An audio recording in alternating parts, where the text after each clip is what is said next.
안녕하세요. 도기환입니다. 자, 오늘은 월요일이죠. 11월이 다 됐습니다. 드디어. 항상 느끼는 거지만 세월은 화살처럼 빠르죠. 이번에 그 연초부터, 언제가 그 연초에 있었나 싶을 정도로, 세월이 정말 화살처럼 금방 지나가는 것 같습니다. 일부러 이제 일을 많이 만들어서 우리가 이제 훌륭한 직원을 두고 얘기할 때 이렇게 얘기하잖아요. 야, 일을 찾아서 좀 해라. 이렇게 얘기를 하지 않습니까?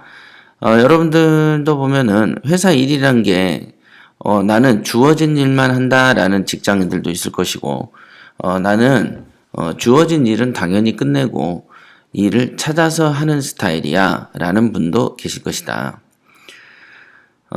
그 뜻의 미묘한 차이가 엄청나게 여러분들의 그 살아가는 모양을 결정하게 되죠. 일을 찾아서 한다. 어떤 직장인이든 보면 직장은 월급을 타는 수단으로서 활용을 하기 때문에, 받은 만큼만 일하면 되지. 이런 그 일종의, 뭐라고 해야 되나요? 그 아르바이트 같은 마음을 가진 직원이 있고, 아니야. 내가 머무는 몇 년을 머물지는 모르지만 내 보금자리인 회사가 잘 됐으면 좋겠어. 그러니까 일을 찾아서 해서 회사를 발전시키는 게 좋겠지? 요렇게 생각하는 사람이 있죠. 우리가 이제 펜션을 가면, 우리가 늘 그렇죠. 남의 살림이니까 내가 막 쓰다가 정리 안 하고 나오는 사람이 있고, 내가 하루를 머물더라도, 여기에서 내가 좀 깔끔하고, 정리된 곳에서 머물고 싶다. 그래서 정리를 자기 집처럼 하는 사람이 있다. 지금 매사에 같은 행동들이죠. 여러분들이 주로 유소년기에 집안에서 형성된 가정교육에 관한 문제죠. 통상적으로 사람을 저도 이제 많이 써보고 해보면, 이런 차이를 가진에 따라서 사람의 어떤 수준이 엄청나게 달라집니다. 정말로, 어떤 사람은 향이 나고, 어떤 사람은 악취가 나고, 그렇죠. 생각하는 게, 굉장히 여러분의 삶의 품질을 결정한다. 이렇게 생각을 합니다. 일을 찾아서 한다. 그러니까 저 같은 경우도, 저는 어차피 제 일이니까, 1년 내내, 회사에 일이 있을 때, 작년에서부터 밀려온 과제를 처리하는 게 아니고, 금년에 또 매달, 매일, 매주 생성해 왔던 스스로 이렇게 하는 거가 어떨까라는 제도를 도입하고 그 제도를 완성시키기 위해서 노력하는, 즉 일을 만들어서 하는 거죠. 저는 찾아서 하는 게 아니고 일을 찾는 게 아니고 저는 만들죠. 만들어서 하다 보니까 한 1년이 금방 또 지났습니다. 재작년 11월부터 시작된 킹왕짱이라는 옥션에 대해서 재작년 11월이에요. 그때 이름을 만들었고 작년 1월, 2월부터 그 정보를 받을 수 있는 곳을 여러 군데를 들쑤시다가 작년 11월부터인가 12월부터 거래처를 만나서 본격적인 행사가 만들기 시작한 게 12월부터인가 될 겁니다. 12월은 연말이라 좀 느슨했고 1월, 2월은 신년이라서 일하는 거래업체가 일을 거의 안 하죠. 통상. 이런저런 이유로 하여간 킹왕짱 옥션이 지금까지 아직 오픈을 하지 않았습니다. 그런데 이제 그랜드 오픈을 2018년 1월 1일로 하기로 했습니다. 1월 1일로. 그리고는 오늘부터는 아마 이미 기존에 공지된 대로 킹왕짱 옥션의 예판을 신청하셨던 회원들에게 가장 긴 분에게는 2년 8개월을 이제 드릴 것이고, 늦게 들어오신 분은 뭐 2년 몇 개월, 이런 식으로 이제 정해질 겁니다. 그 계산법은 이미 방송에서도 얘기 드렸듯이, 예판 회원은 2년 정도를 얻죠. 그리고 지금까지 오픈할 때까지 저희가 구독션의 자료를 무료로 이용하도록 해드렸고, 최근에 몇 개월, 약 3개월 정도는 제가 구독션에 기천만 원을 들여가지고 무료로 활용하게 해드렸습니다. 이제 오늘부터는 우리 이제 킹왕짱 옥션에 회원 가입을 하셔가지고 무료로 이용하시면 됩니다. 오픈을 내년도 1월 1일로 예상을 했기 때문에 예판 회원들에게는 12월 말까지는 그냥 이용하시면 되겠습니다. 그분들은 무료로. 홈페이지가 전체는 완성이 안 돼서 여러 가지 완성 중이긴 하지만 경매하고 공매 정보는 똑같이 완성이 이미 되어 있습니다. 기존에 약간의 그 액세서리 같은 그 구성이 완성이 안 됐을 뿐이지 정보는 온전합니다. 그러니까 사실은 지금부터 유료로 활용해도 되나 그냥 1월 1일부터 오픈해서 예판 회원들에게는 물론 섭섭지 않게 1년 내내 무료로 정보를 제공해 드렸고 최근에는 이제 돈을 좀 들여서까지 또 3개월을 구독자에게 무료로 이용하게 해 드렸기 때문에 지금 또 2개월을 무료로 활용한다면 충분히 이익이 있다. 나 예판 잘했네. 이런 마음이 느끼실 수 있을 겁니다. 물론 사람에 따라서는 그 전에 제가 분명히 한 달 전인가 2달 전에 3달 전이구나. 예판 회원을 계약을 해지할 분들은 당일 몇 시까지 해지 문자를 보내세요 해가지고 그때 온 문자를 왔던 사람이 1명인가 2명 되거든요. 예, 그분들에 대해서는 바로 환불 조치를 했습니다. 그런 거가 있기 때문에 지금은 어떤 환불은 안 되죠, 당연히. 그런 것도 아셔야 되고, 당시 제가 가장 짜증스럽게 들었던 얘기는, 우선은 초기니까 버그가 많을 건데, 우리가 마루타 될 일 있냐라고 얘기하는 어떤 사람이 있었고, 그 사람은 당연히 예판에서 바로 잘라버렸습니다. 그런 식으로 생각하는 사람이 어떻게 예판을 가입했는지 모르겠더군요. 거의 다 예판 고객은 실질적으로 소금쟁이들이 많고 협회를 몇 년간 봐왔던 사람들이 더 많습니다. 압도적이죠. 99%가. 물론 그렇지 않고 그냥 예판을 신청한 분이 하나 둘 정도 있습니다만은 거의 다 우리 협회를 걱정하고 사랑하는 사람들이었기 때문에 그런 어떤 희한한 논리의 말들, 우리가 마루타 될 일 있냐라고 생각했으면 예판을 안 하면 되죠. 근데 예판 신청을 해놓고서는 마루타 될 일 있냐면서 예판한 사람들에게 어떤 말로 종용하고 이간질하는 사람도 있습니다. 우리 경매에서 시세조사에서 제일 중요한 기술이 가장 어려운 게 이간질 기술인데, 그런 이간질 기술은 시세에 대한 올바른 정보를 얻기 위한 수단으로 써야 되는데 사람과 사람 사이에 허위로 마음의 분란을 일으키는 이간질 기술을 쓰는 사람들도 있더라. 네, 그런 점을 많이 봤습니다. 자, 방송을 듣는 분 중에서 예판 회원분들은 오늘부터 로그인을 해서 활용하시면 됩니다. 그래서 오전에도 우리도 예판에 대해서 회원 가입하신 분들을 기간을 설정해 줘야 되잖아요. 관리자에서. 그런 행위들이 오늘부터 조금 진행될 예정입니다.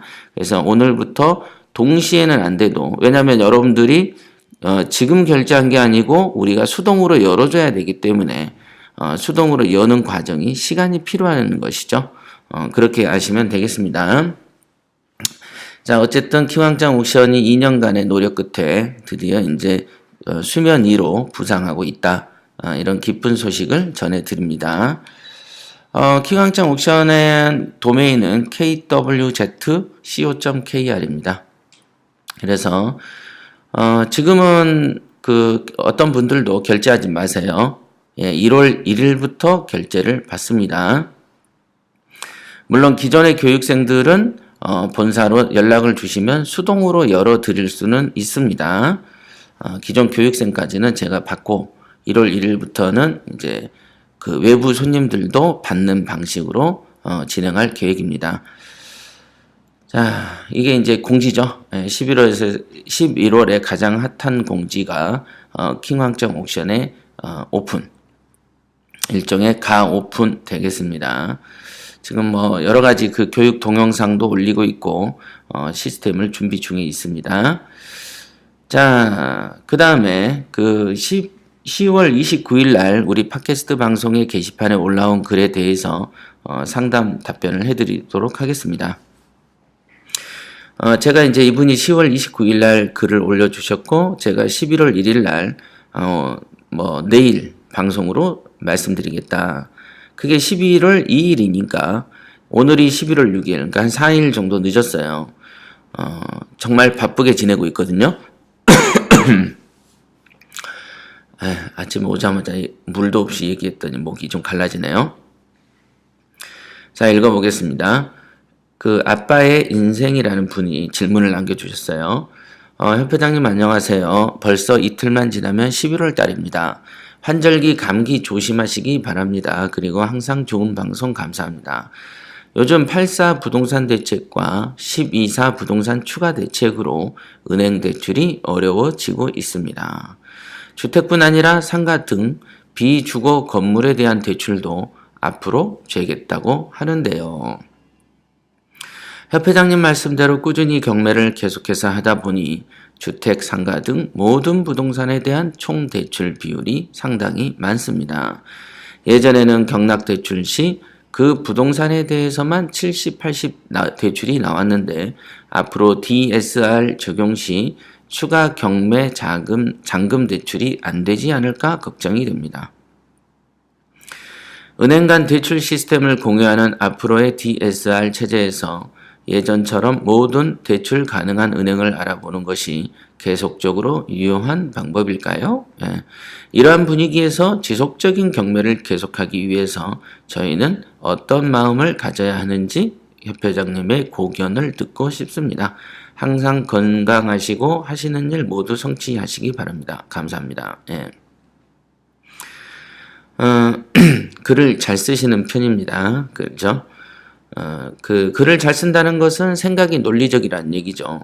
그래서 통상적으로 우리가 이제 과거에 지사장들 훈련할 때도 기사 작성을 시켜본다든가 짧은 글을 작성을 시켜본다든가 여러 가지 훈련을 좀 시킵니다. 그 다음에 예를 들면 우리 코치들도 3분 스피치를 시킨다든가 이런 식으로 자기의 생각을 주어진 시간 안에 가장 합리적인 언어로 가장 합리적인 목차로 설명하는 방법을 가리키거든요. 지금 질문은 그렇죠.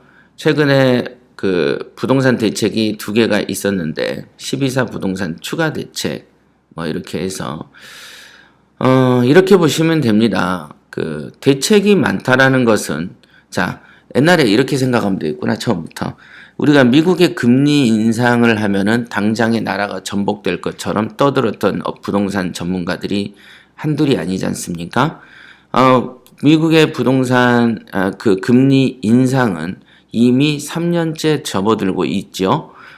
그럼에도 불구하고 나라가 전복된 적도 없고 그냥 저냥 잘 되고 있죠. 그렇죠? 미국의 금리가 인상되면 한국에 있는 금리가 돈이 쏙 빠져나가가지고 한국이 폭락이 온다. 근데 증권시장은 더 폭발적으로 상승하고 있죠. 증권시장은 지금처럼 금리 인상이 제일 최전선에서 영향을 받는 시장이 주식시장입니다. 그런데 이 주식시장은 오히려 잘 되고 있습니다. 맞죠? 일본은 얼마 전에 0.1% 금리를 확정했습니다. 일본은 어떤 일이 있어도 우리는 저금리 기조를 가겠다. 그러고 있습니다. 미국의 금리 인상하고 상관없이 우리는 우리대로 간다. 이렇게 하고 있습니다. 한국도 상당 부분 우리는 우리대로 간다. 마이웨이를 간다라고 되어 있죠. 그러나 상당 부분 미국의 금리 인상에 영향을 안 받을 수는 없는데 영향을 받아도 제일 먼저 받는 것이 어디다? 주식시장이다. 이거는 극단적 상식에 속합니다. 그래서 우리가 이런 거죠. 처음에 예를 들면 적이 우리나라를 침공했어. 그죠? 침공을 했어요. 그러면 제일 먼저 전투기 이런 거 없던 시절로 볼까요? 석기시대로 볼까? 아니면 삼국시대로? 그러면은 최접경에 사는 사람이 제일 먼저 불안하고 제일 먼저 다치죠. 그죠? 그러다가 점점점 밀려오다가 왕이 있는 데까지 도성이 침략당하면 왕은 그때까지 버티지 않고 미리 도망을 가죠. 이런 형태. 즉 어떤 파장이 연결돼서 나에게 오는 시간이라는 게 있다. 시간. 폭탄이 떨어져도 그 근처가 쾅 터지면서 옆으로 후폭풍이 부는 그 피폭범위라는 게 있죠. 그렇죠? 그런 것처럼 이 미국의 금리 인상이라는 폭탄은 영향력을 어디까지 오겠는가 보면 거의 대다수가 주식시장에서 큰 영향을 받습니다. 그 다음에 주식이 어느 정도 큰 영향을 받은 연후에 부동산 쪽으로 영향을 오게 되죠. 그러면 그 영향이 부동산 쪽으로 온다라고 뜻이 기존 금리에서 0.2라도 올랐던데요 라는 그 정도를 영향이라고 표현하는 건 아닐 거 아니겠어요. 그죠? 영향을 받는다 라는 것은 악영향을 받는다라는 얘기 아닌가요? 그죠? 악영향이라고 체감이 되는 정도의 어떤 범위, 충격이 과연 최근 3년 사이에 있었습니까? 경매를 해본 사람들은 다 아는데 저희도 회원들도 있고 누구나 주변에서 불과 며칠 전에도 경매를 계속 받고 있기 때문에 3년 사이에 금리가 인상되긴 이후에 3년 사이에 큰 충격이 있구나. 이제는 조금 다른 어떤 계절로 장마철로 들어드나? 라는 생각을 들게 한 경험을 겪지 못했다. 그죠? 지금 가을만 해도 9월만 돼도 한여름에 그 더운 기운이 꺾이고 9월 초순 되면 좀 선선합니다만은 10월 지나서 11월쯤 되니까 야 춥다. 아이고 한절기네 감기 걸리겠네. 라는 말들이 나오지 않습니까? 그렇죠. 그런 것처럼 어떤 한기가 스며드는 즉 더위의 열기가 줄어들면서 점점점 한기가 올라가는 그 시점까지는 한참 동안 여름의 열기가 꺾인 이후에 추위가 오죠. 그런 것처럼 어떤 시간이라는 게 있다. 이거는 여러분들이 너무 자연스럽게 같이 살아왔고 아침에 6시나 5시에 해가 뜨면 12시까지 해가 창창하게 뜨다가 1시, 2시 되면서 좀 따뜻해지죠. 그런 거 수도 없이 겪었으면서 대부분의 사람들은 해만 뜨면은 뭔 불이 날 것처럼 생각을 한다. 해는 5시에 떴지만 추위가 물러가서 좀 온난하다라고 느낄 때는 난 12시나 1시쯤 되듯이 여러분들이 금리 인상이라는 어떤 영향이 지속적으로 나에게 영향을 미치다가 어느 한도 내에서 뜨겁게 느낌을 주게 된다. 이거는 굉장히 간단한 얘기죠. 그래서 어떤 부동산 대책이라는 것을 얘기를 하는 것 자체도 지금 저번에도 제가 말씀드렸지만은 금리 인상이라는 카드를 꺼낸다는 뜻은 뭐냐면 미국의 경기가 살아나서 이제 더 이상 금리를 인하했다가는 과열 현상이 돼서 인플레이션이 올 것 같다. 오히려 악영향이 올 것 같으니 이제부터는 금리를 좀 높여서 악영향이 안 오게 해야 되겠구나라고 생각될 때 금리를 인상하는 것이다. 그러니까 오바마 때 금리가 낮아졌다가 트럼프 때 금리가 인상되는 것은 물론 트럼프 집권하기 전부터도 금리가 인상이 됐습니다만은 미국의 경기가 살아나고 있다라고 보여지는 것입니다. 트럼프는 그 재벌 쪽이고 그 한국의 재벌처럼 미국은 정권이 밀어주거나 뇌물 커넥션으로 제도를 바꿔줘서 그죠? 신호등을 딱 파란등으로 바꿔주니까 그냥 창창하게 가는 그런 류의 기업들이 아닙니다. 미국은 그런 기업이 아니라서 적어도 그런 데서 대표를 하고 회장을 하면 머리가 멍청해서는 할 수가 없죠. 그렇습니다. 그래서 미국은 지금 경제가 상승 국면이기 때문에 금리 인상이 되는 추세였던 것이죠. 그러면 한국도 최근에 지금 보면 문재인 대통령 와서는 경제 어떤 지표는 굉장히 좋다고 합니다. 그렇든 어쨌든 여러분들이 금리 인상을 이란 단어는 언제 나온다? 경기가 호황일 때 나온다. 자, 그럼 부동산 대출에 대한 추가 대책, 억제 정책 이런 건 언제 나온다? 부동산이 올라갈 때 나온다.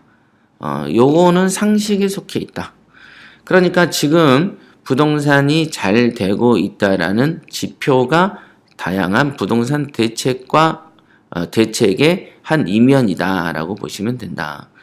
그러니 잘 되다가 부동산이 너무 잘 되니까 대책이 오는 건데 워낙에 부동산 투자를 안 하시거나 이제 막 시작해 보려는 분들 입장에서는 아유 뭐야 이런 생각이 들게 되고 부동산 대책이라는 단어만 들으면 이거는 큰일이라도 날 것처럼 생각을 한다. 그러나 부동산에 대한 경험이 없거나 이제 막 시작하려는 사람들이 입장에서 부동산 대책이 그렇게 느껴지는 것인 것처럼 그분들은 이미 잃을 것도 없지 않습니까? 많이 사놓은 것도 없고 이제 살려고 폼 잡거나 이제 겨우 뽀롯이 몇 개 정도 산 분들에게는 부동산 대출에 대한 정책이 여러분들에게 큰 압박인 것처럼 느껴지는 것 자체도 그냥 착각인 것이다. 아직은 물 밖에 있으면서 물이 세니까 어떡하죠? 라고 묻는 거하고 마찬가지다. 안 들어가면 되잖아요. 걱정이 심하면 안 하면 된다. 그러나 이미 부동산을 많이 사서 부동산이라는 어떤 배를 태워서 내가 이미 저기 원양어선처럼 먼 바다까지 나가 있는 입장에서 대책이 너울너울 춤을 추면 그때는 여러분들의 현실적인 고통과 현실적인 어떤 고민으로 다가설 수는 있겠습니다만은 실질적으로 대출에 대해서 예민한 사람들의 공통점은 부동산이 적거나 경험이 없거나 이제 시작하는 사람들이 압도적이다. 즉 걱정할 것도 없는데 걱정을 하게 된다. 이렇게 보시면 됩니다. 그러면 우리가 멀리서 산에서 이렇게 산을 멀리서 바라볼 때 이렇게 보고 야, 저 산에는 사람이 있을 데도 없겠네. 순바위산인데 라고 생각을 하지만 실제로 우리가 걸어가 보면 우리가 걸어 다닐 길들이 무수하게 있지 않습니까? 그죠? 사람이 작다 보니까 멀리서 보면은 깎아지를 듯 하지만 가까이 가보면 사람의 체구가 작아서 얼마든지 발을 딛고 다니는 등산로가 있기도 합니다. 그죠? 그런 거하고 똑같습니다. 여러분들이 그 대출이라는 어떤 규제라는 어떤 측면에서 보면 아이고 곳곳이 창살인데 저기에 가서 찔려 죽으면 어떡하냐 라고 생각을 한다. 하지만 실제로 보면은 운신의 폭이 충분하다. 사람이 생존하지 못하고 운신의 폭이 없을 정도로 대출의 규제가 심해진다면 제일 먼저 타격을 받는 것은 건설업자죠. 현대건설, 삼성건설 이런 건설업자죠. 그러면은 건설업자들은 집을 지어서 분양하지 않으면 부도가 나기 때문에 그러면 조만간 대기업들이 부도가 나겠군요. 그러나 이런 대책을 통해서 부도 난다라고 걱정하는 사람은 없다. 무슨 말씀인지 아시겠어요? 그러니 지금 이거는 우리가 항상 두려움과 걱정이 앞서지만 제가 쭉 얘기했듯이 과거의 부동산 대출에 대한 얘기가 규제에 대한 얘기가 어디 한두 번 나왔습니까? 노무현 정부 2003년부터 지금 2017년 이제 18년 들어가니까 거의 15년 16년 동안 들은 얘기고 그 사이에 대책이라는 게 노무현 정부 때 부동산을 얼마나 재웠습니까? 그러나 조여지지 않았고 너무 과열로 치솟았죠. 그러다가 그 서브프라임 사건으로 세계적인 경기 충격으로 부동산이 내리막을 타자 전 세계의 기조에 따라서 저금리 정책을 한국도 썼죠. 이명박 때. 그런 저금리 정책이 최근까지 이어진 거죠. 지금 한 10년 가까이 이어지다가 미국이 몇 년, 2년 전인가 그때쯤부터 금리를 인상했지만 한국은 즉시 금리를 인상하지 않았다. 찔끔찔끔씩 올렸지만 아직도 3%대에서 대출을 받기도 한다. 예, 요거죠. 그래서 어찌됐든 은행은 돈 장사를 해야 되기 때문에 늘 하는 소리죠. 돈 장사를 해야 되기 때문에 대출은 합니다. 그러면 어떤 사람한테 대출을 할까? 찔끔씩 주는 걸로 해서 큰 부자가 안 되니까 많이는 줘야 되는데 그럼 어떻게 해야 되나? 아까 말한 것처럼 우리가 이제 규제하는 어떤 이번에 문재인 정부 때 규제를 하는 것이 그거 아닙니까? 신 DTI 이런 단어들이 등장했다. 신 DTI 맞죠? 자, 여기서 언급한 DSR을 적용한다라고 했을 때 DSR이 뭐냐? DSR이 이거는 뭐냐면 통상적으로 총부채 상환 부담 비율이라고 그러나? 뭐라고 하던데 총부채? 네, 총부채 상환 비율이라고 표현을 합니다. DSR을. DTI는 그거죠. I가 인컴이니까 소득 대비의 부채를 말하는 것이고, 소득이, 연봉이 얼마 있다, 내가. 금융소득이 얼마 있다.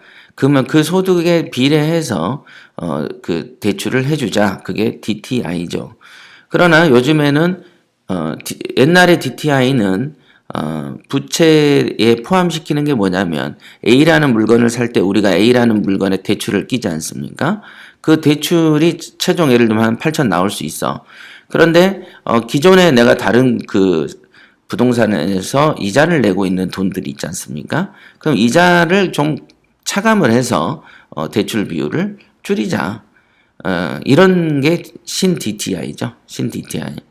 그러나 요즘에는 DSR이라는 것은 뭐냐면 뭐라고 하면 되냐면 어떤 대출을 실시할 때 그 대출 자체, 예를 들면 A라는 그 아파트를 내가 대출을 받아요. 그럼 거기에 대출 가능액이 있지 않겠어요? 그 대출 가능액에서 과거에 기존에 갖고 있는 부동산이나 내가 기존에 내고 있는 이자들이 있지 않겠어요? 이자들. 그 이자를 뺐다고 옛날에는.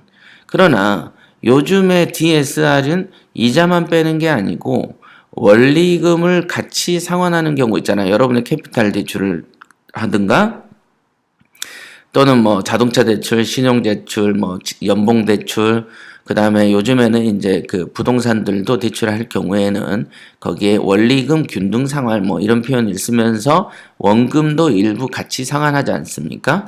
그래서 어떤 부동산의 대출을 가능액에서 기존에 쌓여 있는 이자들, 나가는 이자들도 좀 빼고 기존의 대출을 원금도 동시 상환하는 경우들도 있다면 그 원금도 뺀 나머지를 빌려주자.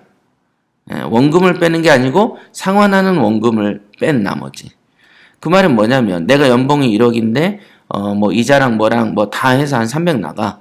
그러면은 내가 실질적으로 쓸 수 있는 돈이 한 200, 한 50, 60 된다. 그럼 그 정도의 재무 능력에 비례해서 대출을 줄이자. 이런 표현입니다. 즉 기존에 있는 원리금 균등상, 즉 월급을 받아가지고 이자도 주고 원금도 동시 상환하고 하는 이 모든 것을 감안하는 것이 DSR이다. 이렇게 보면 돼요. 그러니까 겉으로 연봉이 좀 작은 분들은 대출이 억제되는 수밖에 없다. 이렇게 정해지죠. 물론 어떤 사업가들은 회사를 운영하다 보면은 자신이 연봉을 적게 받아갑니다. 회사에 이익을 많이 남겨놓기도 하죠. 그런 사람들 빼고 그냥 직장인들이 당연히 연봉이 낮다면 낮은 대로 그 사람들은 충분하게 부동산을 살 수 있을 만큼 빌려주겠다라는 뜻인 거예요. 야, 부동산을 네가 못 사게 하겠다가 아니고 너의 금융소득의 한도 내에서 큰 무리 없는 선에서 이것저것 빼고 빌려줄게. 그러니까 옛날에는 너가 너무 편하게 부동산을 좀 샀잖아. 그러면 이번에는 너무 편한 정도가 아닌 편한 정도로 해주게 할게. 이런 뜻입니다, 이게. 그런데 이제 그러면 당연하게 세월이 바뀌고 정책이 바뀌면 우리는 어떻게 해야 됩니까? 당연히 마인드도 바뀌어야 되고, 당연히 어떻게 마인드를 바꿔야 되냐? 야, 내가 가지고 있는 금융소득의 한도 내에서 해야 되니까, 대출을 해준다고 하니까. 그러면은 내가 옛날에 혹시 금융소득을 조금, 감춰놓은 게 있다. 그럼 좀 드러내줘야 되겠네? 대출을 받으려면 드러내서 내 금융소득을 키울 수밖에 없으니까 옛날에는 연봉 3천이었는데 그냥 실질적으로 4천 정도 되는데 그냥 우리 가게에서 개인 사업자 할 때도 가게에서 그냥 수입을 좀 뺐는데 그럼 4천으로 올릴 수밖에 없나? 그러면 대출이 경매가 나오니까.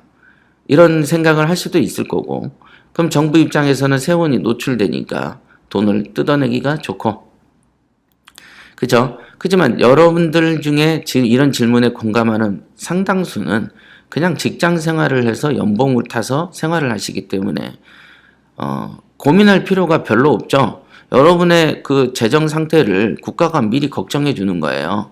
그러니까 거기에 발맞춰서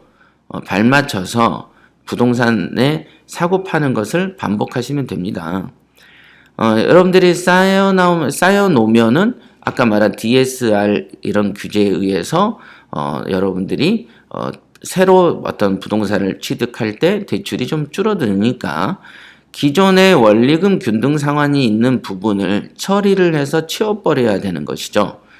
옛날에는 뭐 5개, 6개까지 쭉 이렇게 고민 없이 쌓아놓을 수 있었다면 이제는 한 3개 정도 쌓고 2개는 팔아치우고 이런 식의 선순환 구조를 가져라 이 뜻입니다.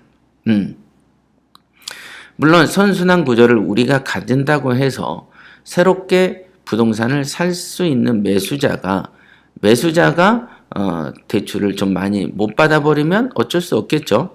그러나 새롭게 물건이 필요로 한 사람 입장에서도 자기도 DSR 규제에 의해서 대출이 좀 적게 나오면 자기도 가지고 있는 부동산이나 신용대출 이런 부분, 연봉대출, 전세자금 대출 이런 부분에서 대출 받았던 부분을 갚아가면서 새로운 어떤 수요를 창출할 것이다.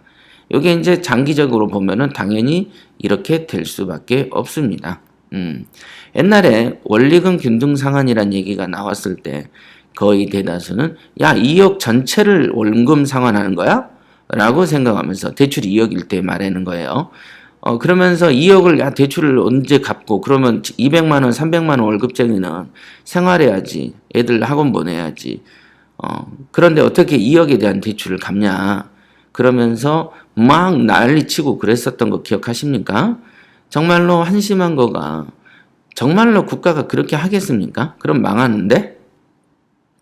그러니까 부동산 전문가라는 애들이 거의 다 보면은 약간 수준이 너무 전능아들이 좀 많아가지고 그렇게 안 한다고. 이름이 원리금 균등 상환이고 원리금 균등 상환도 어떤 제도를 실시할 때 제도의 목적에 부합하는 정도의 강도를 주는 것이지. 그러니까 미리 겁먹을 필요가 없다. 이렇게 보시면 된다. 오케이? 그러니까 지금 그 서민의 그 아르바이트 비용, 최저 시급도 올리고 있는 이 판국에 부동산을 너무 극단적으로 조이면 실업이 양산되는데 그렇게 하겠습니까? 이게 안 한다. 즉 대출에 대해서 어떤 식의 의견이 있는지 협회장님의 고견을 듣고 싶다라고 한 거가 지금까지 계속 고견을 얘기하는 거죠. 자, 금리를 인상한다는 뜻은 반대로 경기가 호황이란 뜻이고 부동산 대책이 나온다는 것은 부동산이 잘 나간다는 얘기죠. 그러면 잘 나갈 때는 너무 편하게 돈을 벌었으니 너무 편하게 대출을 좀 줬으니 이제는 좀 편하게 대출을 주겠다. 너무라는 단어를 빼겠다. 이런 뜻으로 이해를 하셔야 된다. 그러니까 너무 편하게 줄 때 부동산을 투자를 하지 않고 시간을 보낸 사람들이 또는 그때 투자를 하긴 했으나 엉뚱생뚱한 지분 투자 이런 데 시간을 축낸 사람들은 이제 또다시 암흑시대가 왔다라고 착각을 하겠죠. 그래서 늘 시간이 있을 때 돈을 벌고 시간이 있을 때 효율적인 길을 가야 되는데 사람들은 시간이 있을 때 농땡이 치다가 시간이 있을 때 천년만년 살 것처럼 하다가 시간이 줄면 그때서 겁을 먹는다. 그러니까 이런 게 악순환이고 이런 거가 부자 마인드가 없어서 그렇습니다.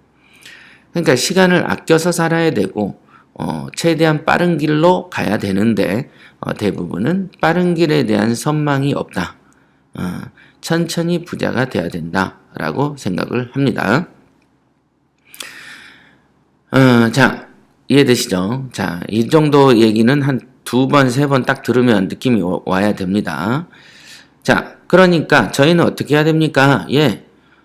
너무 편한 시절이 이제 좀 줄어들고 제가 몇 년 전에도 그랬지 않습니까? 금리가 6%, 8%, 10% 할 때인 노무현 때도 돈을 벌었다. 그런데 3%, 2% 할 때 돈을 못 벌다가 이제 금리 올린다고 하니까 쌩 난리를 치는 거죠. 4%, 5%, 뭐 이제 지옥이 왔다, 뭐 휴거가 왔다, 종말이 왔다. 그런 새가슴으로 부자가 된 사람이 없기 때문에 원래 부자는 든든하고 굳건하죠. 용맹하고. 그죠? 그 다음에 식견이 있습니다. 6%, 10% 때도 살았던 전데 지금 3%가 5% 된다고 해도 애교로 보이죠. 그냥 다시 옛날로 가네. 이렇게 보이는 겁니다. 그럼 여러분들이 이제 태어나가지고 한 3% 겪다가 이제 5% 되는 걸 겪는 세대가 아니고 실제로 부동산은 10년 전부터 여러분들 거의 3, 40대, 4, 50대 사람들이 부동산 투자를 많이 하기 때문에 실제로 만약에 이런 고민들을 한다면 그 사람은 인생을 통해서 얻은 교훈이 별로 없는 사람들이다 라고 볼 수밖에 없습니다. 부동산을 사잖아요. 제가 8%대도 대출 이자 주면서도 한 거는 그때는 사면은 장기 보유를 하지 않았어요. 금리가 세기 때문에 가능하면 최단기간에 팔아치우기 위해서 노력을 했습니다. 그죠? 그래서 싸게 사면은 금리가 높았기 때문에 경쟁자가 적었고, 그래서 저는 싸게 살 수 있었고, 싸게 사면은 또 싸게 내놓으면 또 나갑니다. 시세보다 싸게 내놔요. 금매보다 싸게. 그만큼 싸게 샀어요. 그럼 또 나가요. 그럼 금리가 높아지면은 장점이 또 거기에 있는 거예요. 금리가 높아서 걱정이 되거나 대출을 적게 해주면 저는 옛날에 제가 했던 거는요 50%만 대출해 줬습니다. 그래서 한 2억 5천 낙찰 받으면 제 손에 1억 5천 있었어야 됐어요. 그런 시절이 있었어요 초기에. 그러면 그게 맞춰서 샀지. 그러다가 또 대출을 8, 90% 해줘. 그러면 1억 5천 가지고 10채도 더 사. 그래서 대출을 또 한 50으로 줄여. 그럼 또 거기에 맞춰서 더 싼 거 사. 자, 대출이 그렇게 준다는 것은 하수들이 탈락한다는 얘기니까 그만큼 또 좋은 시절이 오는 것입니다. 그러니까 옛날에는 좀 많이 사도 큰 메리트가 없죠. 금리가 싸매고 대출을 많이 해주면 어중이 떠중이들이 들락날락 거리니까. 그러나 또 금리가 세지면은 어중이 떠중이들이 좀 줄어들어. 여러분들이 싸구려 해수욕장 가면은 개나 기둥이 나와가지고 막 그냥 오줌 갈겨대고 막 거기서 그 모래사장에서 술판 벌리는 애들이 오지만 입장료를 한 3만 원씩 받아버리는 호텔 3만 원이 아니구나. 한 10만 원씩 줬죠. 그때 보면 10만 원씩 받아버리는 호텔 같은 데 가보면 사람들이 다 고상하고 점잖습니다. 그쵸? 여러분들이 이제 돈이 높아지면 높아진 대로 이익이 있다. 그러나 낮으면 낮은 대로 또 이익이 있는 반면에 해가 좀 있습니다. 그런 어떤 생각들이 제가 갖고 있는 기본 생각이고 지금처럼 모든 대출 가능한 은행을 알아보는 것이 지속적으로 계속적으로 유효한 방법일까요? 당근이죠. 여러분들이 이제 한국이라는 나라가 정부가 뭐라 하면은 지방에 있는 모든 곳까지 일괄적으로 통제될 것이라고 생각하시죠? 그렇지 않습니다. 최근에 뭐 예를 들면 이건희가 그 다른 그 공정거래위원회인가 그래가지고 재벌의 총수를 지정하는 데 있어서 실질적 지배력을 가진 사람들을 총수라고 임명하는데 총수는 원래 총수 개인의 사인을 받아야 된답니다. 그런데 이건희한테는 사인도 안 받아놓고 총수로 지정해줬다. 바로 이런 구멍들이 천지에 널려 있는 게 한국이란 나라예요. 금방 들춰보면 금방 표시 날 텐데 그런 것도 그러는데 한국이 뭐 어디 자잘자잘한 동네 은행 뭐 일괄적으로 통제 불가능하고 할 마음도 없습니다. 공무원들은 월급만 받으면 되기 때문이죠. 어찌됐든 그리고 뭐 정권에 예를 들면 장관 차관도 한 3년 하다 나가는데 근본적으로 어떤 거를 수리하고 수선하기 위해서는 한 사람이 10년 정도, 미국도 4년짜리로 2번 정도 대통령 해서 한 8년 해먹지 않습니까? 그래서 정부의 정책을 네가 한번 펼쳐봐라는 식인데 한국의 단임제 5년으로는 택도 없습니다.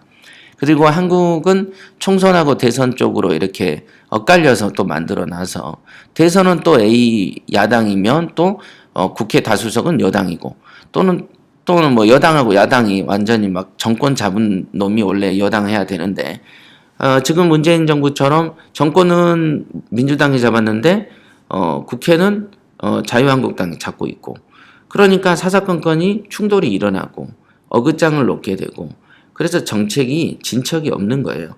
그래서 8년짜리로 만들고 대통령하고 국회의원을 동시에 선거를 함으로써 집권하는 동안에는 강력한 힘을 부여하고 그래서 책임을 지고 선거로 또 이렇게 대가를 책임지게 하는 그런 미국식 대통령제로 가야 되는 거죠.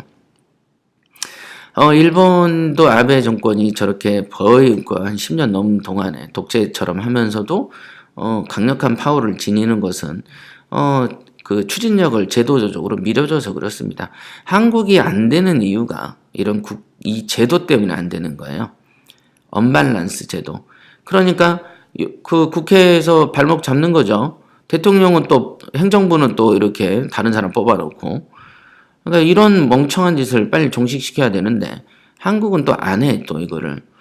이상한 거죠. 그러니까 여러분들이 이런 나라에서 살기 위해서는 오히려 또 안정된 맛도 있다. 일률적으로 여러분들을 조이질 못한다. 여기 어찌 보면은 또 그렇게 생각하면 또 좋은 일이죠.